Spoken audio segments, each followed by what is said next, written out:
Toujours l'idée pour la Refoua Shlema, guérison rapide et complète de Rivka Bat Miriam. La question de Mathias.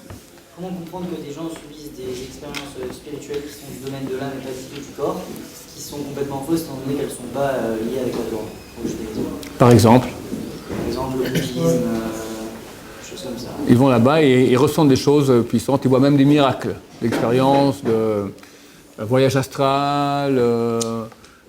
Tu nous dis, Yochai, raconte ton histoire.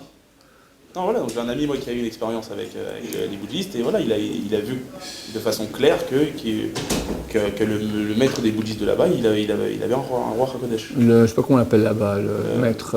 Non, c'est pas. Ok. Bon, très bonne question. Bon, alors il y a les gens dans le monde qui sont très matérialistes et c'est tout. En gros, le monde occidental, moderne, qui réduit l'être humain à un ensemble de molécules avec des réactions, et puis c'est ça. Puis il y en a qui sont plus spirituels, beaucoup en Extrême-Orient. Tendance, bien sûr, en Occident aussi, mais c'est très développé en Extrême-Orient. C'est intéressant parce que c'est marqué qu'Abraham s'est marié avec Ketura à la fin de sa vie.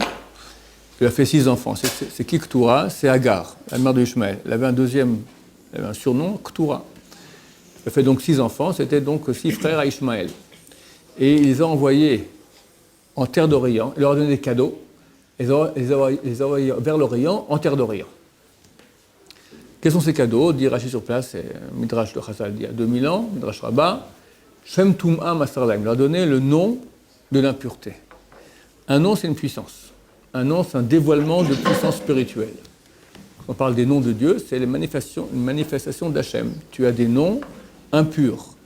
Les noms, par exemple, que nous connaissons, qu'il est bien de penser à certains endroits de la prière qu'on n'a pas le droit de prononcer. Par exemple, sa mère, et puis elle. Ou l'el, et puis lit, d'accord? Ou ça, et puis tan. Toutes ces choses-là, ce sont des noms de puissance spirituelle négative. Ces forces existent. Maintenant, Abraham n'a pas voulu que ces forces restent dans sa descendance, Abraham, Isaac et Yaakov, donc il a donné ce pouvoir qu'il possédait, l'a donné aux enfants de Ketura, ils ont envoyé en Orient vers la terre d'Orient. C'est intéressant de voir que la caste du savoir en Inde s'appelle les Brahmanes. Brahman, ça vient de Ibrahim, Abraham.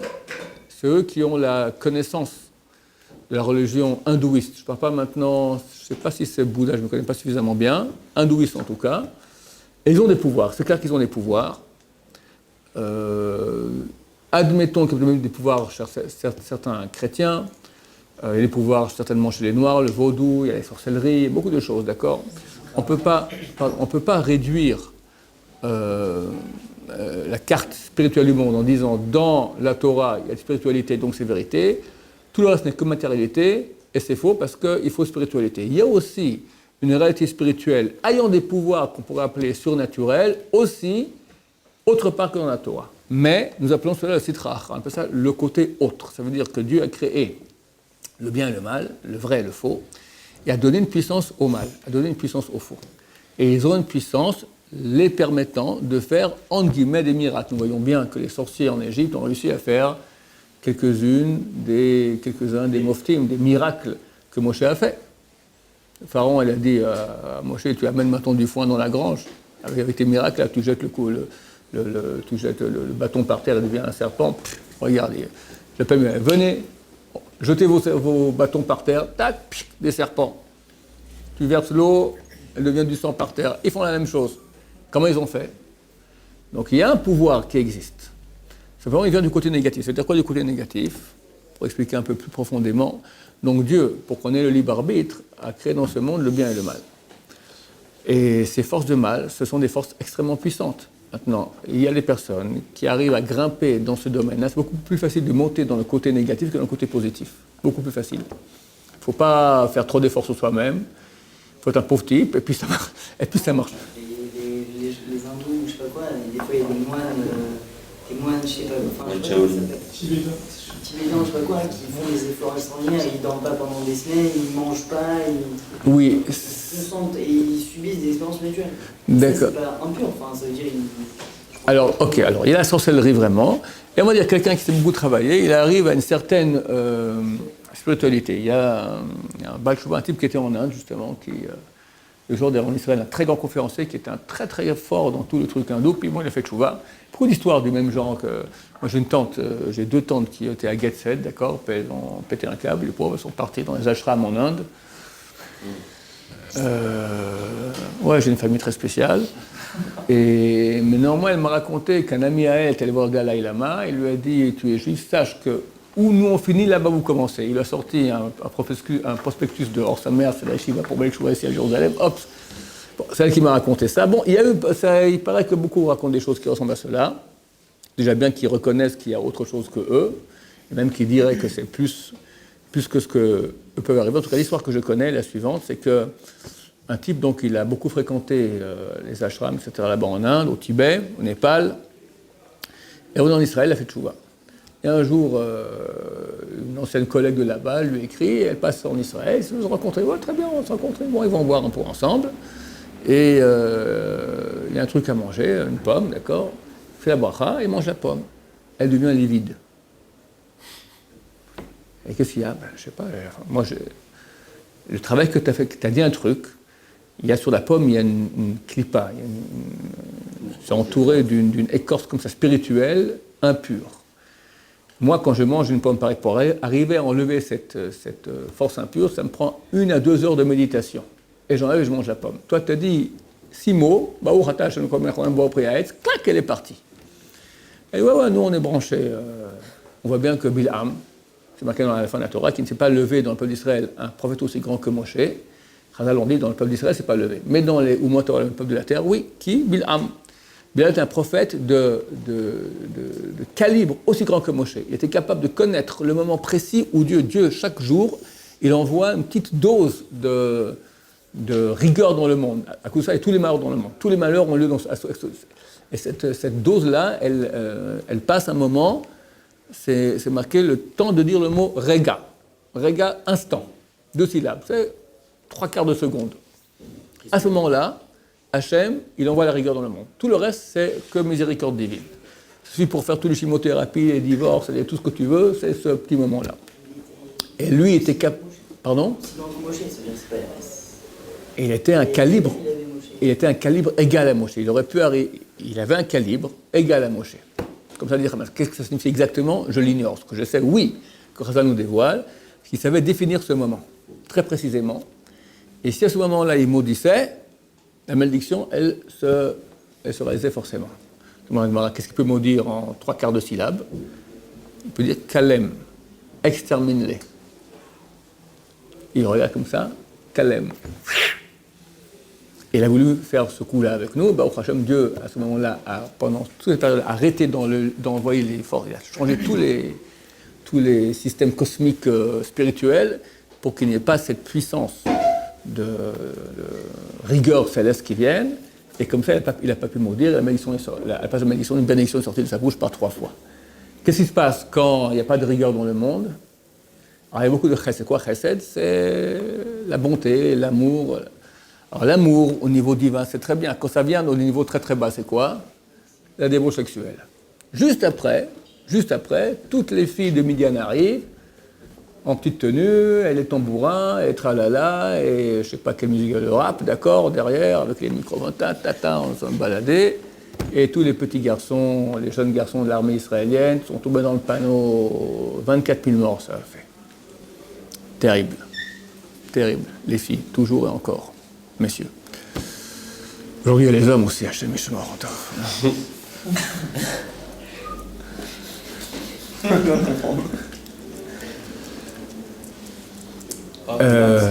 Donc il y a des pouvoirs dans le monde hors qu'en Israël, mais celui qui veut la vraie vérité et bon, je raconte dernièrement souvent des histoires des tzadikim de notre génération. Jamais personne au monde a pu faire 1/100 de ce que font les grands tzadikim d'Israël. Le plus grand des Dalai Lama, curé, pape, ce que tu veux, d'accord, vaudou ou cheikh, n'a pas pu faire ce que font aujourd'hui pas mal de tzadikim aujourd'hui, et ce ne sont pas la génération d'avant, la Ben Sion, Baba Saleh, tout ça. Millions de miracles que je vous raconte récemment assez souvent. Hein? Cette génération, il y a plus de miracles. Il y a quand même des rabbins qui ont... Il y a Abraham Kanevski, il a fait une petite fille qui est venue, elle avait le cancer complètement généralisé, il dit tu es guéri, elle est rentrée.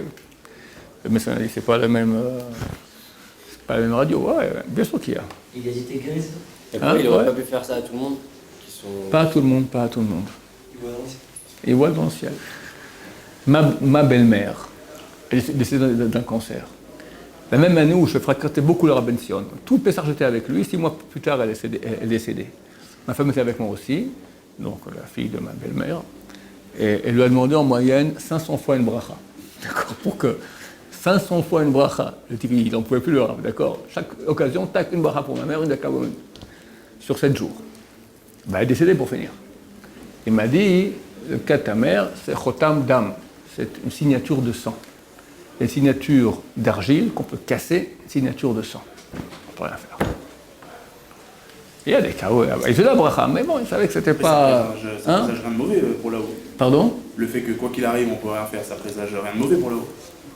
Non, il y a des fois où voilà, mon cher Rabbeinu, à un moment, il devait mourir, il a dit non, Dieu a dit oui, bah oui, c'est terminé. On doit mourir. Après ou avant? Il n'a pas dit à elle, il m'a dit à moi, bien sûr avant. Hein?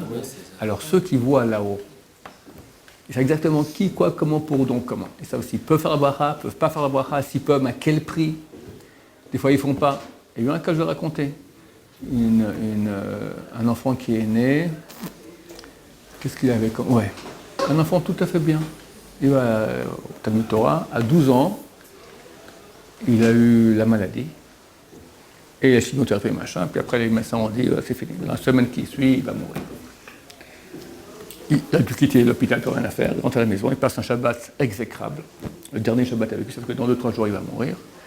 Et la mère, le soir, elle prend le gosse, elle va le ramène sur la machaoul. Guérissez-le. Il dit, je peux rien faire. Elle se met à pleurer. Je peux rien faire. Bon, elle reprend. Le lendemain, elle revient. Je peux rien faire. À la fin, il a dit, ok, il guérira. Je suis oublié de défaire cette histoire, il y en a tellement. Il a pris sur lui, je ne sais pas quel malheur il s'est ramassé sur la tête, le Rabben Sion. Mais dès ce jour-là, aujourd'hui, c'est un frère avec une grande famille, c'est à Jérusalem. C'est lui qui vous l'a raconté? C'est écrit dans le livre. Mais moi, j'en ai vu des histoires pareilles, énormes. Plein. De vos yeux à vous, on dirait. Hein? Une grosse histoire de vos yeux. Hein? Le Rabben Sion de faire des miracles, dire un mot et c'était comme ça réalisé. Quand ma belle-mère est décédée, c'est pas un grand miracle, c'est une histoire que j'ai eue sur moi. Quand ma belle-mère est décédée, elle a eu un cancer à l'estomac. Bon, décédée, Dieu et son âme, terminé. Alors après que quelqu'un est proche de toi, qui est d'une maladie comme ça, tu sens une petite douleur ici, toute douleur ici, tu te fais du souci. Pendant 3-4 jours, j'avais comme ça un truc machin là, je commence à me dire, oh là là, c'est affreux, peut-être il y a quelque chose, d'accord? Genre, mais ça dit, quoi d'arabe, je sens un truc ici. Rien du tout. S'il se trompe, il m'a tué. Et comme ça, rien du tout. Bon, ça, c'est pas qu'il a changé. Ça, il voyait. Une fois, j'étais assis à côté de lui, au Beth Midrash. Du coup, une femme a ouvert la porte comme ça. Alors, je verrai. Elle dit, la Rabbi Sion est là. Oui. Et mon fils demain fait une opération. Est-ce qu'il peut faire une bracha? Ok, je prends une bracha pour lui. Comment il s'appelle? Ok, c'est bon. Elle part. Je m'en aurai une femme qui rentre. Elle demande une bracha. Je fais la bracha. Aïe. Du genre, ça va pas aller. Elle était apeurée, elle aussi, j'ai vu. Et mais, je veux dire, peut-être que j'allais l'appeler. Oui. Sors l'appeler. Je sors dehors, regarde à gauche, regarde à droite, rien du tout. Je reviens, je sais pas comment l'histoire s'est finie, mais j'ai vu qu'il voyait que ça se finissait mal. Bien sûr qu'il y a des trucs pareils. Ça, c'est ce que j'ai vu de mes yeux. Maintenant, il y a des histoires de mon collègue. Il y avait je racontais, allez, on est parti, on raconte des belles histoires. Avec la souka, là, hein? Il a dit avec la souka, lui, je connais bien le garçon, mais je n'ai pas vu ça. Ce qu'il y a eu dans mon collège, il y avait un Baal Tshuva, qui était un ancien soldat de Seret Matkal, les meilleurs commandos qu'il y a dans le Sahel. Il s'appelait Weiden. Et son fils, Zochron Levracha, est décédé. Et le Rav Emeniger responsable, maintenant, il y a un Keren, il y a un fonds d'aide pour la famille, vu qu'il est décédé. Le Rav Emeniger fait partie de ce...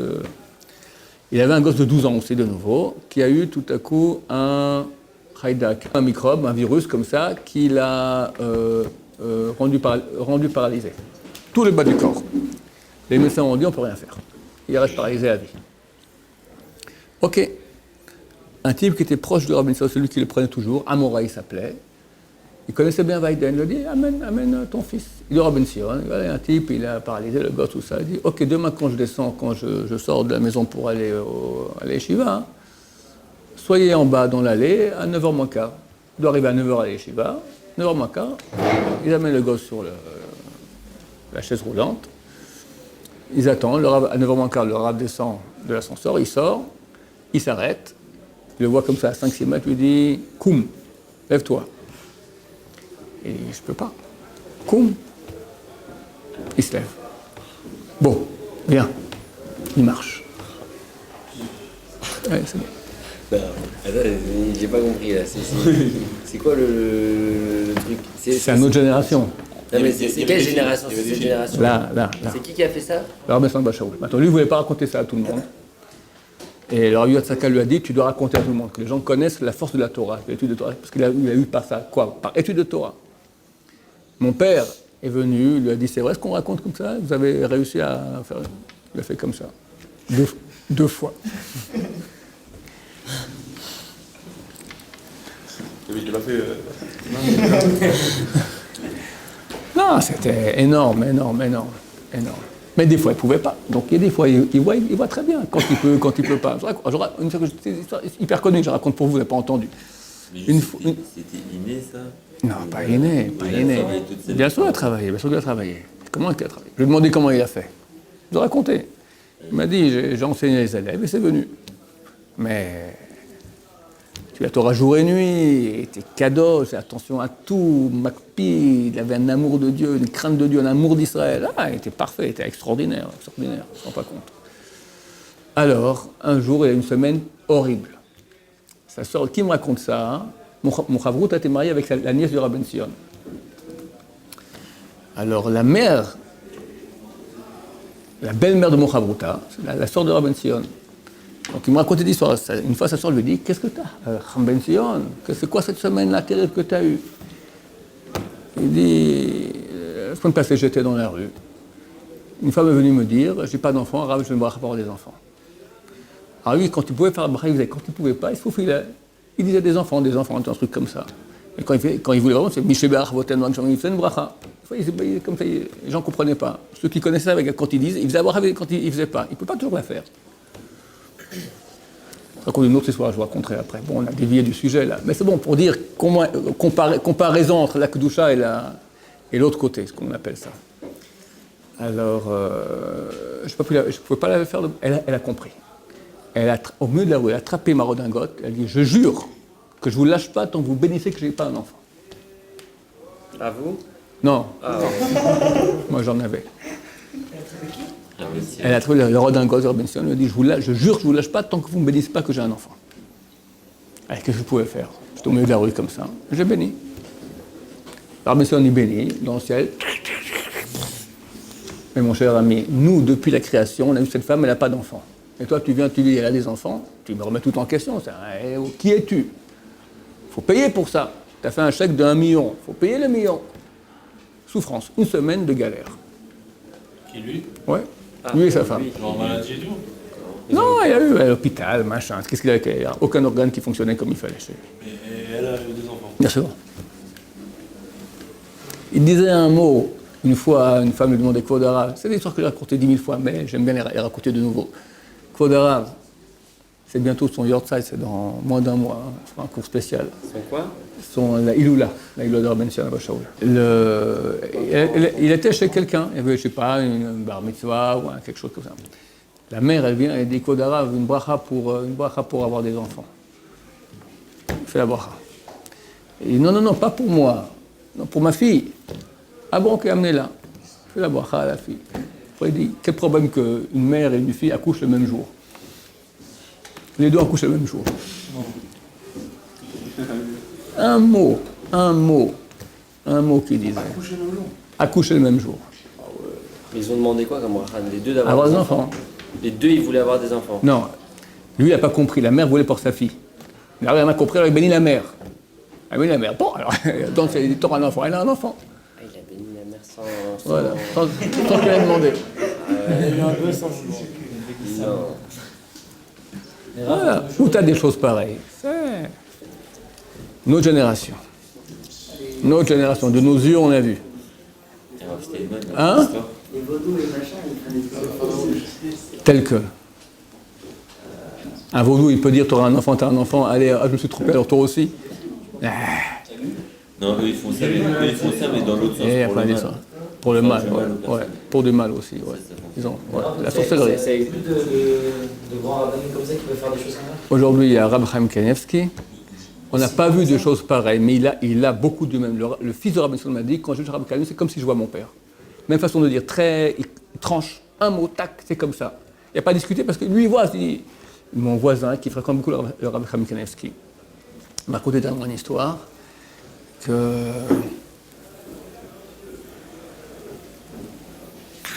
quelqu'un, un ami à lui, est allé voir le Rabbi Chaim Kanievski pour un conseil. Alors comme je lui a dit X.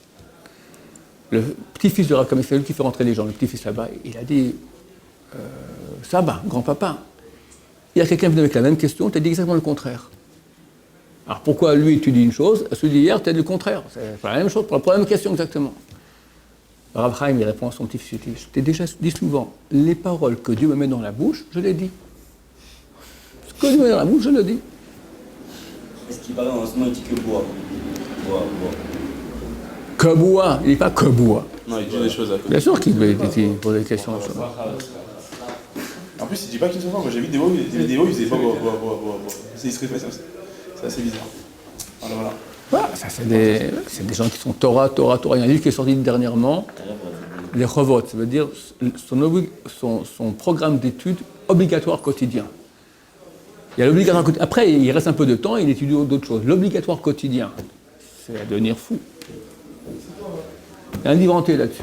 Il y a 7 pages du Talmud, après Yerushalmi, du Tanakh, Tehillim, un peu de Kabbalah, Halakha, Shulchan Aruch, machin. Ça, c'est des trucs rien qu'obligatoires.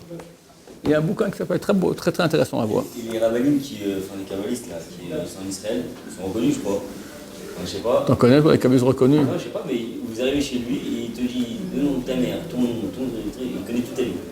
Comment il fait? Par exemple, Rabbi comme les bouddhistes, tu vois, toi. Ils font comme les bouddhistes. Alors, il y en a beaucoup, ça vient des forces impures, comme les bouddhistes, oui, absolument. Il y en a beaucoup que c'est du théâtre, du cinéma, ils ont une sorte de 6e sens. Ça, c'est la plupart.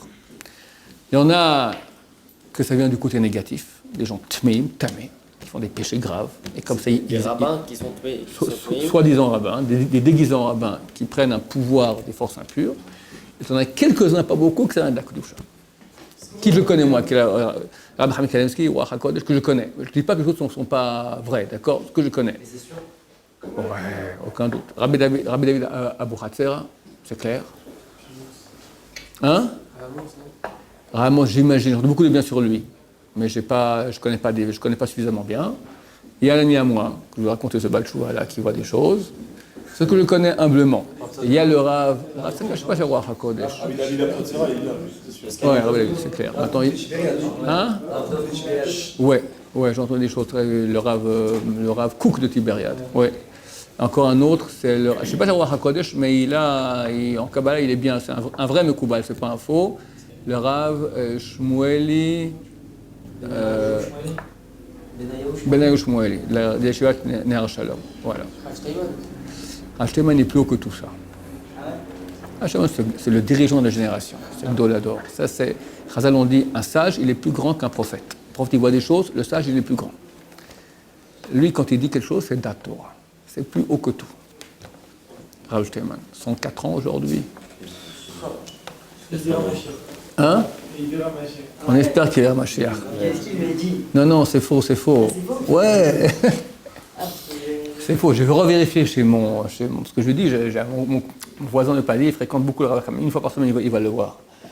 Alors je vais redemander, c'est vrai cette histoire-là? Mais non, jamais de la vie. Mais moi, j'ai dit au nom de tout le monde que Reb Chaim t'a envoyé à toi aller dire Rav Shtelman qui verra Mashiach. Il dit non, c'est pas du tout comme ça. Il a dit c'était le Rav Chaim m'a envoyé dire au Rav Shtelman qu'il a béni qui verra Mashiach. Et Rav Shtelman il a dit allez vaille. Si seulement. Bezrat Hashem. Allez, nous verrons tous Mashiach. Baruch Adonai, le Rav Ben Sion m'a dit que je verrai, moi et mes parents, mon père a eu 83 ans, Béaïnara cette semaine, que nous tous on verra Mashiach. Il a dit aussi au Rav Elbaz, il a dit aussi à mon ami Eliaou Ben Amon. Il a tout dit, nous verrons Mashiach. Chacun séparément. Vous et à votre père? Mon père, ma mère, ouais. Nous, on est tranquille. Vous êtes tranquille. En Israël. Ouais. Allez là, on va Mashiach. Baruch Adonai.